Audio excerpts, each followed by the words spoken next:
사도행전 11장 18절 한 절만 보도록 하겠습니다. 사도행전 11장 18절 한 절만 보겠습니다.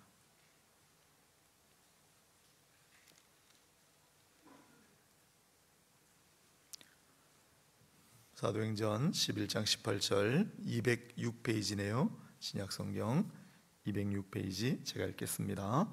그들이 이 말을 듣고 잠잠하여 하나님께 영광을 돌려 이르되 그러면 하나님께서 이방인에게도 생명 얻는 회개를 주셨도다 하니라.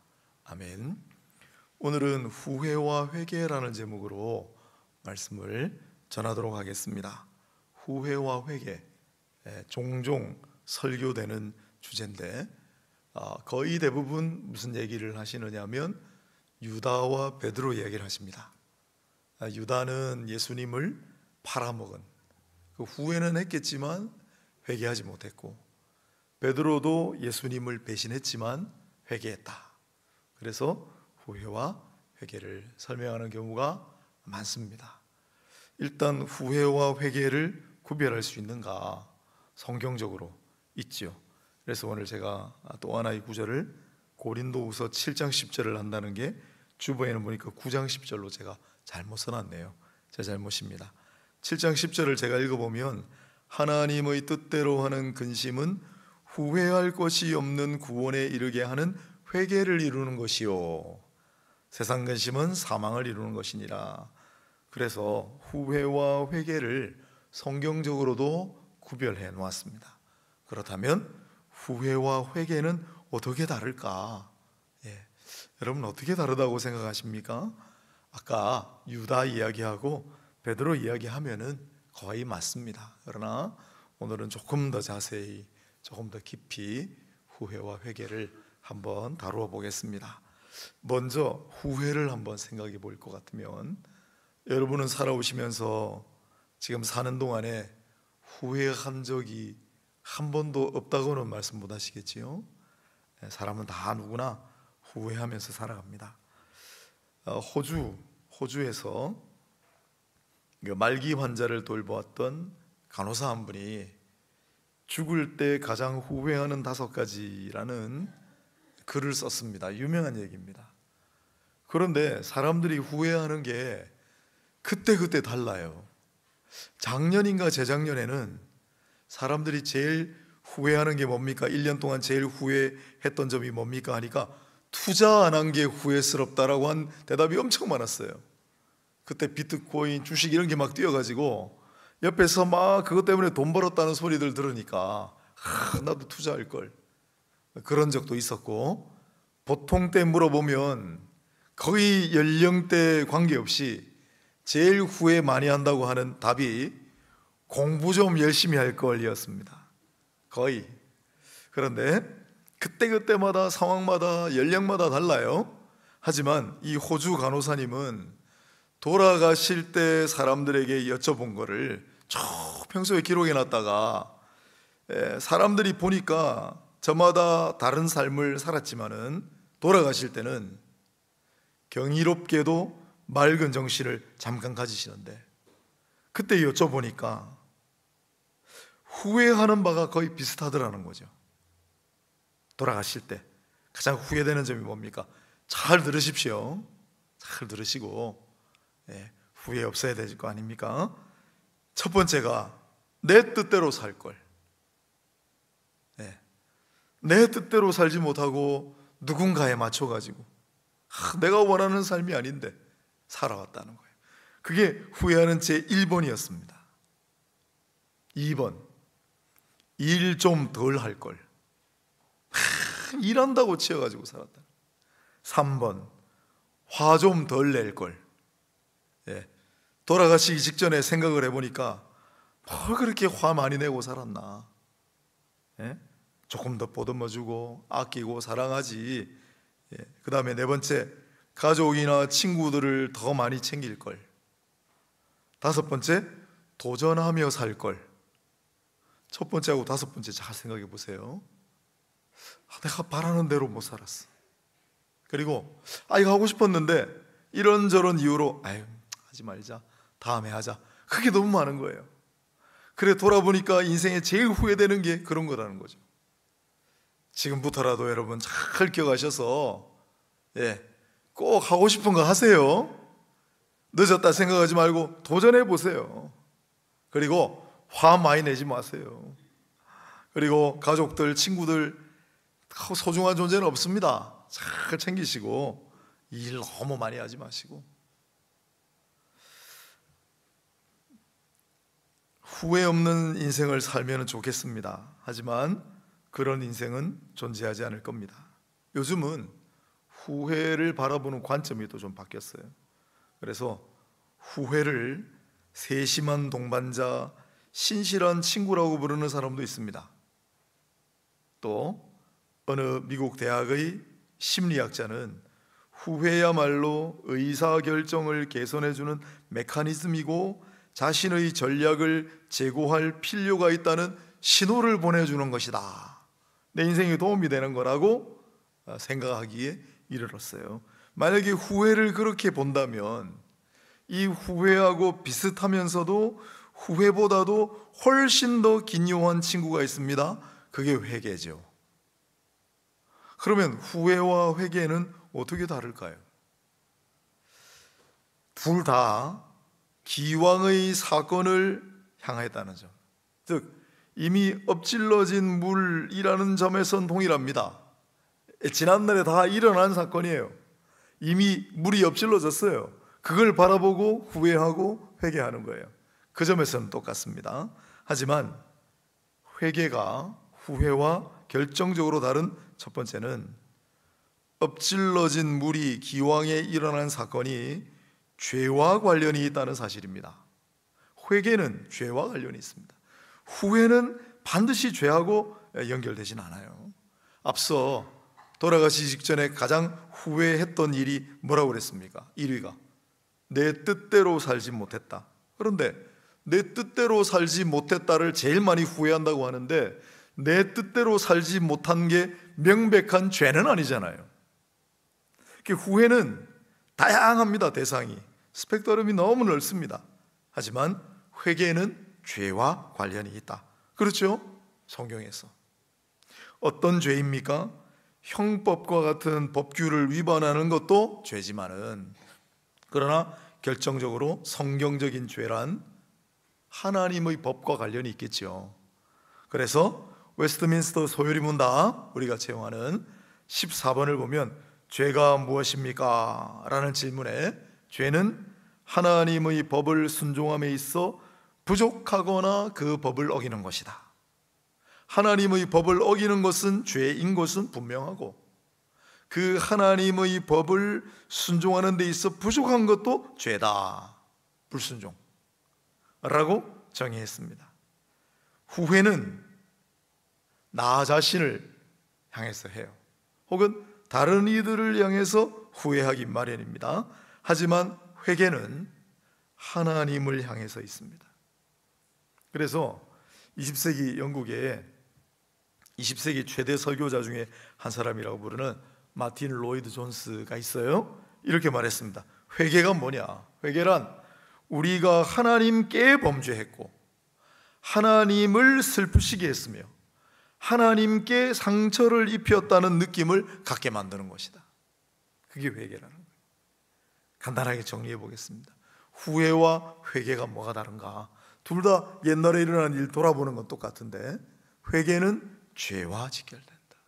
그리고 회개는 후회는 나나 혹은 다른 사람들과 그렇게 관계 짓지만 회개는 하나님을 바라보는데 특징이 있다.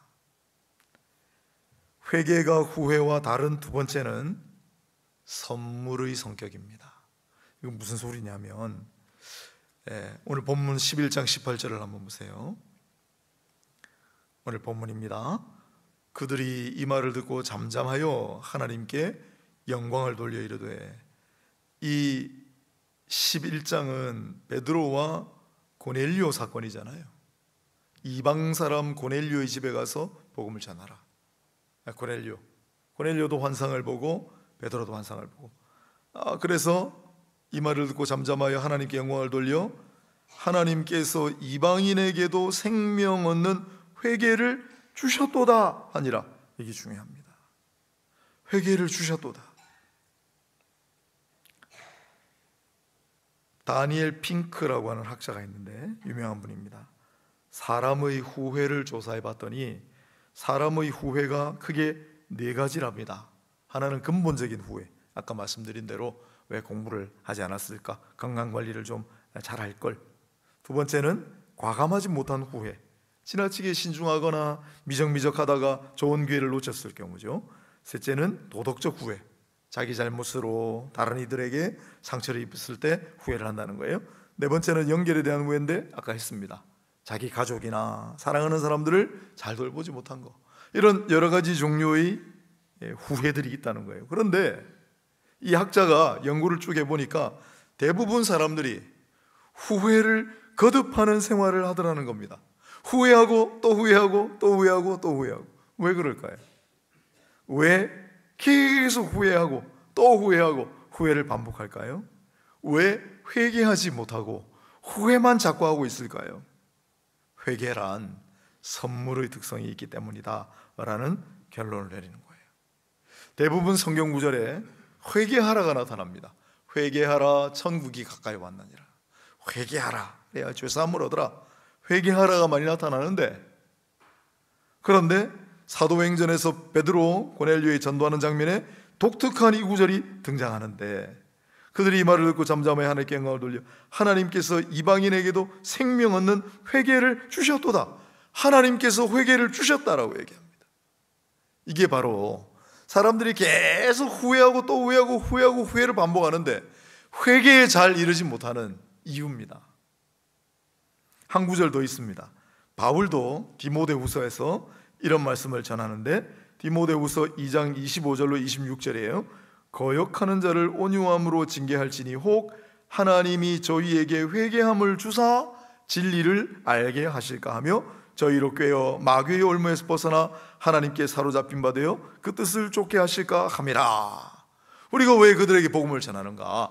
혹시 하나님께서 그들에게 회개를 주셔서 그들이 진리를 알게 하시고 그리고 하나님 뜻을 쫓게 하실까? 그것 때문에 우리가 복음을 전한다는 거예요. 하나님이 회개를 주실까 해요. 이건 이방인들에게 향하는 거란 메시지들이지만은 사실 유대인들에게도 그런 말씀이 주어졌습니다. 사도행전 5장 31절인데 이스라엘에게 회개함과 죄사함을 주시려고, 회개함과 죄사함을 주시려고 그를 오른손으로 높이사 임금과 구주로 삼으셨느니라. 즉 후회는 사람이 하는 거잖아요. 나 후회합니다. 후회합니다. 회개도 사람이 하는 것 같아요. 그러나 회개에는 하나님께서 주시는 선물의 특성이 있다. 그래서 하나님께서 회개하게 하지 않으시면 잘 회개도 잘 안 된다는 거예요. 그래서 사람들이 후회하고 또 후회하고 후회하고 후회를 반복하지만 회개에 잘 이르지 못하는 이유가 된다라는 거예요. 회개가 후회와 다른 세 번째는 방향입니다. 방향. 후회는 뒤를 돌아보기만 해요. 후회는 뒤의 방향만 있습니다. 뒤에서 자꾸 우리를 끄집어내리는 것이 회개예요. 후회예요. 그러나 회개는 앞으로 나아가려 한다는 점에서 다릅니다. 방향이 반대예요. 후회는 끊임없이 뒤를 돌아보기만 하는데 회개는 뒤를 돌아보지만 그걸 딛고 앞으로 나아가려고 하는 데서 다르다는 거예요. 베드로하고 유다를 한번 비교해 볼까요? 예수님을 팔아먹은 유다라고 해서 마음 편했겠습니까? 유다가 후회가 없었을까요? 아니었겠죠. 유다는 지난날을 돌아보고 왜 그랬지? 왜 그랬지? 끊임없이 후회를 했겠지만은 그러나 뒤를 돌아보는데 그쳤기 때문에 더 이상 앞으로 나가지를 못했습니다. 하지만 베드로는 예수님을 배신하고 그 사실을 가슴 아파하고 울면서 뛰쳐나가 내가 왜 그랬을까? 내가 왜 그랬을까? 끊임없이 뒤를 돌아보는데 그치지 아니하고 앞으로 한 걸음 나아갈 줄 알았던 거예요. 자기가 저지른 잘못의 비참함, 슬픔, 죄의 고통의 면에서 후회와 회개는 차이가 없습니다. 다만 후회는 앞으로 나아가지 못하고 회개는 앞으로 나아갑니다. 어디로 갈까요? 왜 후회는 자꾸 뒤로만 가고 회개는 앞으로 나갈 수가 있습니까? 앞에 뭐가 있길래요? 자비하신 하나님의 품이기 때문에. 후회하는 자는 자비하신 하나님께서 나의 모든 것을 용납하시고 두 팔을 벌려서 나를 기다리고 계신다는 걸 몰라요. 그래서 앞으로 나가질 못하고 계속 뒤로 가는 거예요. 그러나 회개하는 자는 하나님의 자비하심에 대한 인식이 있고 하나님이 나를 용납해 주심에 대한 확신이 있기 때문에 어렵지만은 힘들지만은 한 걸음 앞으로 나가서 하나님 품에 안기는 거예요. 그래서 회개가 일어나는 거예요. 하나님은 자비하시다. 나의 잘못과 허물을 용서해 주시리라. 이렇게 생각하는 자만이 회개로 나아갈 수 있습니다. 이게 제 생각이 아니고 우리 소요리 문답에 보면 회개란 무엇인가 질문이 쭉 나오는데 그 중에 한 대목들이에요. 후회와 회개가 어떻게 다른가? 후회는 자꾸 뒤로만 가요. 왜? 하나님의 자비하심, 하나님의 품, 하나님의 용납하심을 모르기 때문이에요. 그러나 회개하는 자는 물론 성령이 그런 감동을 주셨기 때문이지만은 우리 앞에서 하나님께서 두 팔을 벌리시고 우리의 잘못과 허물을 용서하시고 우리를 안아주신다는 걸 알기 때문에 그 앞으로 한 발짝 나가는 거예요. 회개가 후회와 다른 네 번째는 기억입니다. 기억. 무슨 얘기냐면 후회는 순간이지만 회개는 영원하다. 아니, 영원해야 된다라는 말씀드립니다. 후회나 회개나 슬픔을 안고 있습니다. 왜 그랬지 내가? 아쉬움, 슬픔. 그러나 후회의 슬픔은 잠깐이지만 회개의 슬픔은 영원합니다. 윤동주 시인이 쓴 시 중에 팔복이라는 시가 있습니다. 팔복은 잘 아시죠? 가난한 자는 복이 있나니 8가지잖아요. 그런데 윤동주 시인이 쓴 팔복은 제가 다 읽어볼게요. 들으시면 아마 되게 이상하실 거예요. 윤동주 시인이 쓴 팔복입니다. 슬퍼하는 자는 복이 있나니, 슬퍼하는 자는 복이 있나니, 슬퍼하는 자는 복이 있나니, 슬퍼하는 자는 복이 있나니, 슬퍼하는 자는 복이 있나니, 슬퍼하는 자는 복이 있나니, 슬퍼하는 자는 복이 있나니, 슬퍼하는 자는 복이 있나니, 저희가 영원히 슬플 것이요. 이게 윤동주의 팔복입니다. 도대체 이게 무슨 뜻인가? 팔복이라고 써놓고 슬퍼하는 자는 복이 있나니, 슬퍼하는 자는 복이 있나니를 8번 반복하고 저희가 영원히 슬플 것이요. 이 윤동주의 팔복은 키르케고르라는 철학자를 이해하지 않으면 절대 풀 수 없는 시인데, 회개의 슬픔이란 앞서 말씀드렸지만은 죄에 대한 슬픔이에요. 그리고 이 슬픔은 망각할 수가 없는 슬픔이고 잊어서는 안 되는 슬픔이에요. 레미제라블이라고 하는 소설이 있습니다. 주인공이 장말장이잖아요. 빵 훔쳤다가 감옥 갔는데 뒤에 자꾸 죄가 추가되어가지고 중죄인이 됐잖아요. 결국은 감옥을 탈출하고 나중에 개과천선하여 착한 사람이 되고 사람들의 신망을 얻어서 시장이 되었습니다. 하지만 그가 아무리 개과천선하고 새 사람이 되어 시장이 되었더라도 그가 만일 자신이 저지른 과거의 죄를 깡그리 망각하는 것은 참된 회개가 아니다라고. 후회는 망각이 미덕입니다. 자꾸 후회하고 또 후회해서 괴로워하는 사람들에게 우리 뭐라고 합니까? 아, 이제 그만이죠. 이제 그만이죠. 후회는 망각이 미덕이에요. 그러나 회개에 있어서는 망각이 미덕이 아니고 회개에 있어서는 기억이 미덕이라는 거예요. 이 슬픔을 기억하는 자에게만 영원한 행복이 예비되어 있다.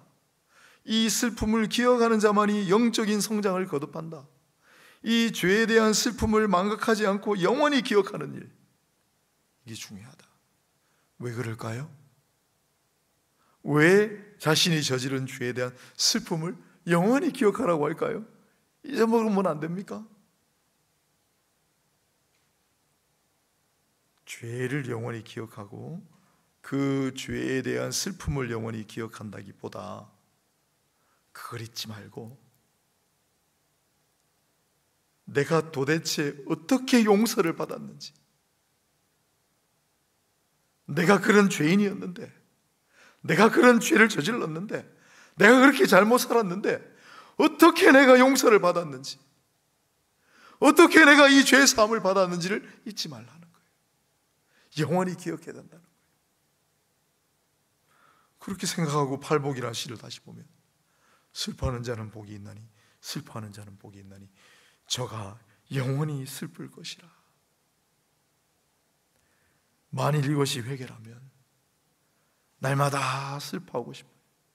하나님, 저지른 죄악과 잘못과, 비록 형법상으로는 죄가 아니더라도 내가 생각할 때 떳떳하다고 그렇게 판단할지라도 하나님 보시기에 그렇지 않다면